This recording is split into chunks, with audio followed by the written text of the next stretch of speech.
روزہ ایک اعتبار سے جسم کی تمام فاسد اور تمام تر بری بیماریوں کو ختم کرنے کا ذریعہ بھی ہے۔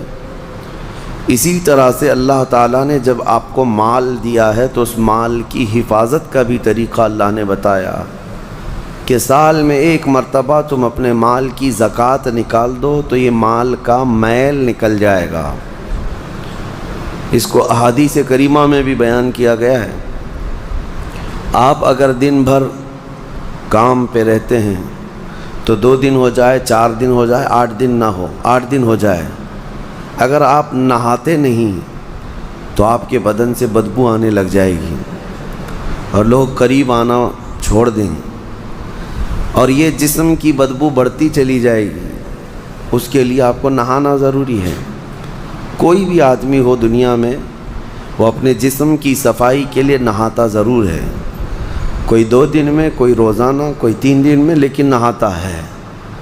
اسی طرح مال کو بہت دنوں تک اگر کوئی جمع کر کے رکھا ہے تو دنیاوی میل اس پر چڑھ جاتا ہے، اور اگر اس کو وہ نہیں پاک کیا تو اس مال کی بدبو اسے ڈس لیتی ہے، اور اس مال کی بدبو اسے بد اخلاق بنا دیتی ہے اور عیاش بنا دیتی ہے۔ جن لوگوں کے گھر میں زکوٰۃ کا 1 روپیہ بھی باقی رہا، گویا کہ ان کے مال میں پورا حرام پیسہ باقی رہا، اور حرام جب تک گھر کے اندر رہے گا اس کے خیالات بھی فاسد خیالات ہوں گے، اس کے اخلاق بھی گندے اخلاق کی طرح بڑھتے رہیں گے۔ میں آپ کو بتاؤں، کسی کے گھر کے سامنے سے آپ گزر رہے ہیں اور گھر کے اندر اگر کسی نے اگربتی جلائی ہے، بخور لگایا ہے تو خوشبو باہر آ ہی جاتی ہے، گزرتے ہی پتہ چلتا ہے۔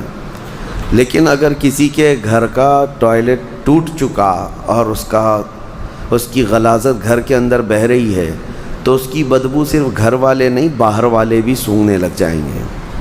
اسی طرح سے حرام مال کسی کے گھر میں ہے تو اللہ کے فرشتے اس گھر کے آس پاس تک نہیں آتے ہیں۔ حرام مال جس کے گھر میں جمع کیا ہوا ہو وہ ایسی ہی بدبو دیتا ہے، اللہ کے فرشتے اس کے قریب نہیں آتے ہیں۔ اسی لیے میرے عزیزو، زکوٰۃ کا نظام لوگوں کو ایسا لگتا ہوگا کہ یہ صرف دان دینا ہے، جیسے دوسرے دھرموں میں ہے، دوسرے ادیان میں ہے، جسے دان جس کو کہتے ہیں کہ جس کو جتنا چاہے وہ دان دینا چاہیے، اور اس کے ہاں ان لوگوں کو بڑھا چڑھا کر کے بھی بیان کیا جاتا ہے۔ دان ایک خیرات ہو گئی، وہ نفل ہے۔ اسلام میں وہ دان دینے کا وہ تو ایک بہت بڑا الگ طبقہ ہے، یعنی خیرات کرنا۔ لیکن زکوٰۃ جو ہے یہ صرف خیرات نہیں، یہ فرض ہے۔ جیسے آپ کے لیے فرض یہ نماز فرض ہے، جمعہ آپ کے لیے فرض ہے، اسی طرح سے صاحب حیثیت کے لیے زکوٰۃ فرض ہے۔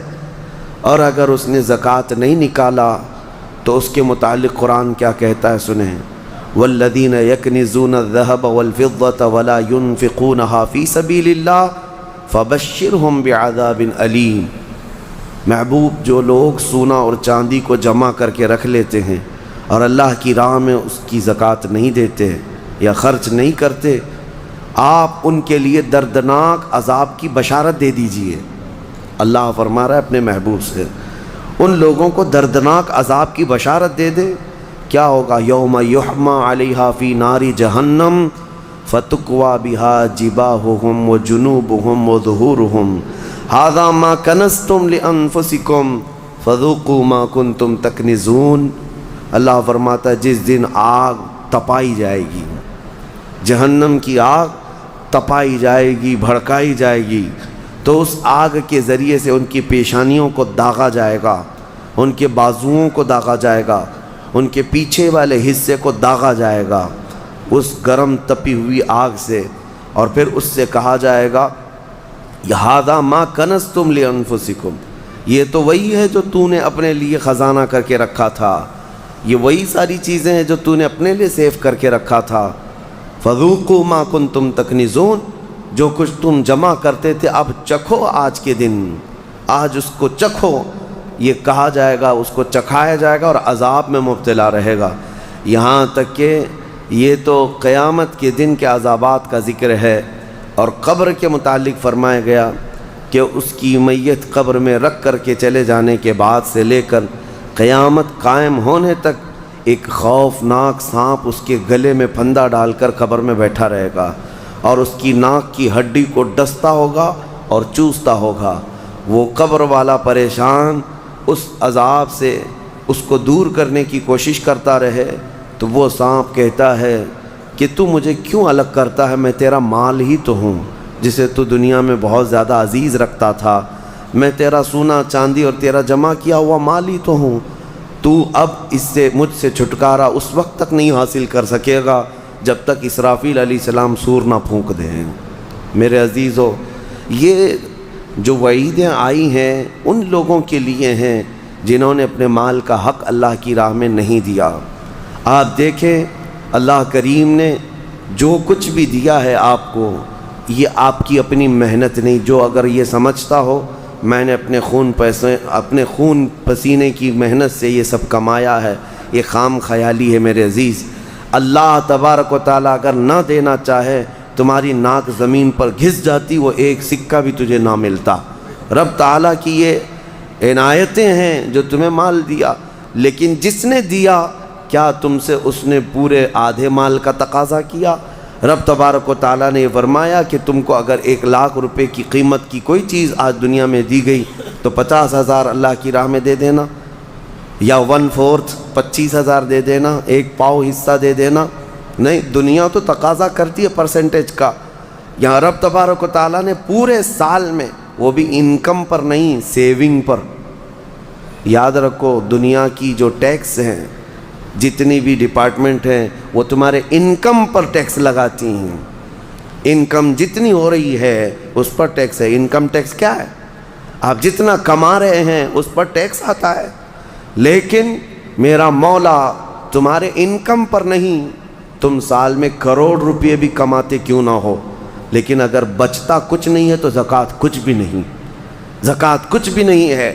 ہاں، جو سیونگ ہے تمہارے پاس، جو بچی ہوئی چیز ہے، اس کے لیے رب تعالیٰ فرماتا ہے جو بچا کر تم نے رکھا ہے، اب اس کا آدھا نہیں، اس کا پاؤ نہیں، اس کا 10واں حصہ نہیں، اس کا 20واں حصہ نہیں، بلکہ اپنے پورے مال کا 40واں حصہ 2.5% صرف اللہ کی راہ میں ادا کیا کرو۔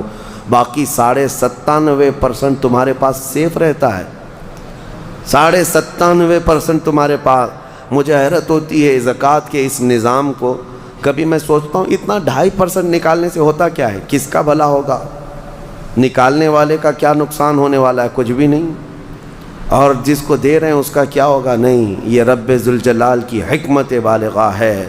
آپ کو میں بتاؤں، رسول اقدس صلی اللہ تعالیٰ علیہ وسلم کے زمانے میں جو غربت تھی مدینے کی، وہ ایسی غربت تھی کہ صحابہ کے پاس پورا جسم چھپانے کے کپڑے بھی نہیں تھے۔ کسی کے پاس 2 کپڑے، کسی کے پاس 1 کپڑا، اور کھانے پینے کی اشیاء کی ایسی قلت تھی کہ وہ صرف 1 یا 2 کھجور پر پورا دن گزار لیتے تھے۔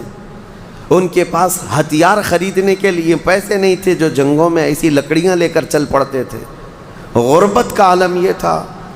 آپ کو میں بتاؤں، جنگ بدر جو ہوئی ہے 17 رمضان المبارک کو، 313 صحابہ میرے آقا کے ساتھ گئے تھے بدر کی وادی تک، 160 کلومیٹر۔ لیکن آپ کو پتہ ہے ان 313 صحابہ کے درمیان صرف 4 گھوڑے تھے، 4 گھوڑے۔ آپ سوچ سکتے ہیں 4 گھوڑے تھے صرف جس پر سواری کی جا سکتی ہے 313 لوگوں کے پاس۔ وہ غربت کا عالم تھا، لیکن نبی کریم صلی اللہ تعالیٰ علیہ وسلم نے یہ زکوٰۃ کا نظام قائم فرمایا۔ میں آج آپ کو بتاؤں کہ حضور پاک کی وفات ظاہری کے بعد صدیق اکبر کا زمانہ آیا۔ 2.5 سال صدیق اکبر نے خلافت کی، اس کے بعد سیدنا عمر ابن خطاب کا زمانہ آیا۔ اب دور خلافت عمر میں حضرت عمر فاروق کی خلافت کا دور ہے۔ اب زکوٰۃ کا نظام بڑھ چکا تھا، اسلام کی سرحدیں بھی بہت دور ہو چکی تھیں، بہت پھیل چکی تھیں۔ یمن کے گورنر سیدنا معاذ ابن جبل رضی اللہ تعالیٰ عنہ، صحابی رسول ہیں، وہاں کی زکوٰۃ کلیکٹ کرتے ہیں اور وہ زکوٰۃ مدینہ بھیجتے ہیں حضرت عمر کے پاس، خط لکھ کر کے، امیر المومنین، یمن کے غنی حضرات کی یہ زکوٰۃ ہے، فقراء مدینہ میں اس کو تقسیم کر دیا جائے۔ جب مال مدینے پہنچا سیدنا عمر فاروق رضی اللہ تعالیٰ عنہ نے لیا، مدینے میں اعلان کیا کہ یمن سے زکوٰۃ آئی ہے، جو مستحقین ہیں وہ آ جائیں۔ 3 دن تک مسلسل اعلان ہوتا رہا، مدینے میں ایک آدمی بھی زکوٰۃ لینے والا رہا ہی نہیں۔ ہر ایک اتنا کیپیبل ہو چکا تھا کہ زکوٰۃ دینے والے تھے، مدینے میں لینے والا کوئی تھا ہی نہیں۔ یہ اتنا جلدی کیسے ریولیشن آیا؟ اس غریبی سے کیسے لوگ اس منزل تک پہنچے؟ حضرت عمر فاروق رضی اللہ تعالیٰ عنہ نے پوچھا کہ مدینے میں کوئی آنے والا نہیں ہے زکوٰۃ لینے کے لیے؟ یہ وہی مدینہ ہے جب آئے تھے تو ان کو پانی کی قلت تھی، پانی بھی نہیں پی پا رہے تھے، پیسے دے کر خریدنا پڑتا۔ تو پھر حضرت عمر نے خط لکھ کر کے واپس بھیجا حضرت معاذ بن جبل کو کہ مدینے میں کوئی بھی اب زکوٰۃ کا مستحق نہیں رہ گیا، لہٰذا یمن کے فقیروں میں ہی اس کو تقسیم کر دو۔ حضرت معاذ بن جبل کے پاس یہ مال دوبارہ گیا اور انہوں نے دوبارہ پھر خط لکھ کر کے بھیجا کہ حضور پورے یمن میں بھی کوئی فقیر نہیں رہ گیا۔ یہ نظام مصطفیٰ ہے، یہ نظام مصطفیٰ ہے۔ تم سمجھتے ہو 2.5% سے کچھ نہیں ہوتا؟ بہت بڑا ریولیشن آتا ہے، بہت بڑا انقلاب آتا ہے، کیونکہ یہ حکم اللہ کا ہے، اور جب یہ صحیح جگہ پر پہنچے گی تو رب ذوالجلال وہ اس کی شان قدرت ہے کہ اس کس غریب کو اٹھا کر غنی بنا دے۔ میرے عزیزو، آج کئی نظام درہم برہم ہے، ہماری زکوٰۃ کا نظام بھی درہم برہم ہے۔ بعض لوگ تو زکوٰۃ کو چاہتے ہی نہیں کہ نکالیں، نعوذ باللہ، وہ عذاب الہی کے شکار ہوں گے۔ وہ چاہے 1 روپیہ بھی بچا کر کے جائیں تو پھر ان کے اوپر یہ قرضہ چڑھا ہی رہے گا مرنے تک، اور موت کے وقت جو اس کے لیے سختیاں ہیں یہ مال کی وجہ سے، اللہ بچائے۔ کچھ کا تو زکوٰۃ پر ایسا معاملہ ہے کہ وہ دینا نہیں چاہتے، اور کچھ ایسے ہیں جو دے تو لیتے ہیں لیکن کہاں دینا ہے یہ نہیں معلوم۔ اس کی وجہ سے یہ نظام ایسا ہو گیا، مستحقین تک زکوٰۃ پہنچتی نہیں، اور کسی جگہ زکوٰۃ جا کر کے جام ہو جاتی ہے، کسی جگہ زکوٰۃ ایک ہی جگہ جا رہی ہے اور وہاں سیف ہوتی گئی، اور جو مستحق تھا وہ مستحق ہی رہ گیا۔ اصل مسئلہ جو ہمارے بیت المال کا تھا وہ نظام ہی نہیں ہے۔ پہلے بیت المال ہوا کرتا، امیر المومنین جو ہوتے وہ سب کی زکوٰۃ کلیکٹ کر کے بیت المال میں جمع کرتے، اور پھر جتنے بھی فقراء ہوتے تھے ان کا رجسٹر ہوتا تھا کہ کون کون مستحق ہے، اور ان کو سال پر فوکس کر کے بیت المال سے دیا جاتا۔ اگلے سال تک وہ فقیروں کا نام رجسٹر میں ہوتا ہی نہیں تھا، کیونکہ ان کو اتنا دیا جا چکا ہوتا کہ وہ اپنا کاروبار کر رہے ہوتے، اپنی تجارت لگا چکے ہوتے، اور دوسرے سال وہ خود اپنی زکوٰۃ لے کر کے بیت المال میں آتے تھے۔ یہ نظام تھا۔ بہرحال عزیزان گرامی وقار، جتنا بھی ہمارے پاس اب بچا ہے نظام، اس میں اللہ رب العزت کے حضور جانے سے پہلے اپنے مال کو اس کی راہ میں اس کے حکم کے مطابق ادا کر دو، ورنہ جو عذاب الہی قارون کو آیا تھا، آپ کو پتہ ہوگا، قارون دنیا کا سب سے بڑا مالدار آدمی، اللہ تعالیٰ نے اس کو بے حساب دولت دی تھی۔ اسی سے سوچو آپ کہ اس کے خزانے اتنے تھے کہ خزانوں کی چابیاں 70 اونٹوں پر لاد کر لی جاتی تھیں، خالی چابیاں رکھنے کے لیے 70 اونٹ لگ جاتے تھے، تو پھر خزانے کتنے رہے ہوں گے؟ بے حساب اللہ نے اسے مالک بنایا تھا دنیا کا۔ لیکن جب زکوٰۃ کا حکم آیا حضرت موسیٰ علیہ السلام تو اس نے آنا کانی شروع کی کہ ایسا اتنا مال چلا جائے گا، اتنے خزانے تو زکوٰۃ میں جا رہے ہیں۔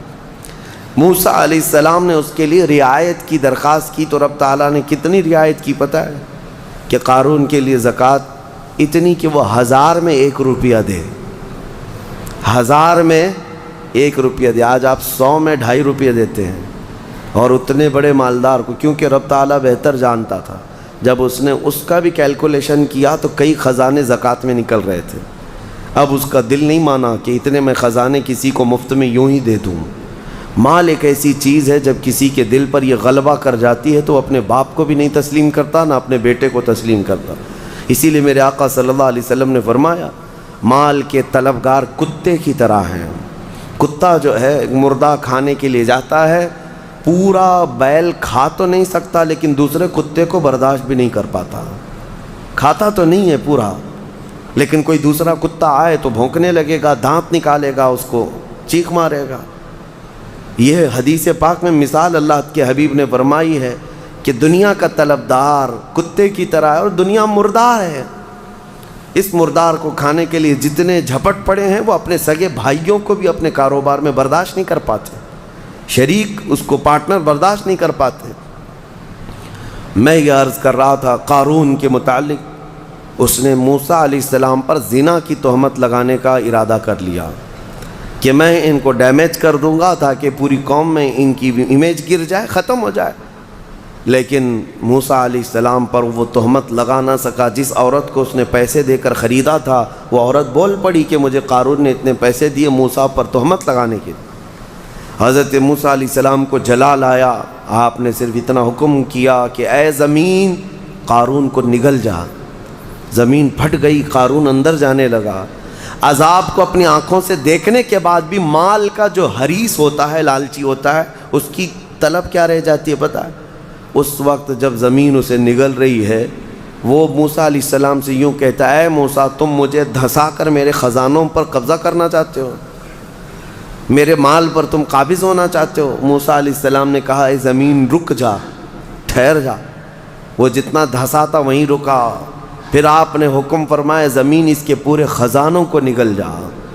زمین پھٹ گئی اور ایسے اس کے خزانے ریت بن گئے، پورے دھس گئے۔ آج بھی وہ مصر میں بحیرہ قارون نام سے فیوم کی ایک جگہ میں موجود ہے، ایک سمندر کی طرح دکھتا ہے جس پر پورا پانی ہے آج، جہاں اس کے خزانے غرق کر دیے گئے تھے۔ اور اس کے بعد پھر موسیٰ علیہ السلام نے حکم دیا زمین اس کو بھی نگل جا۔ وہ ہمیشہ کے لیے زمین بوس ہو گیا، ختم ہو گیا۔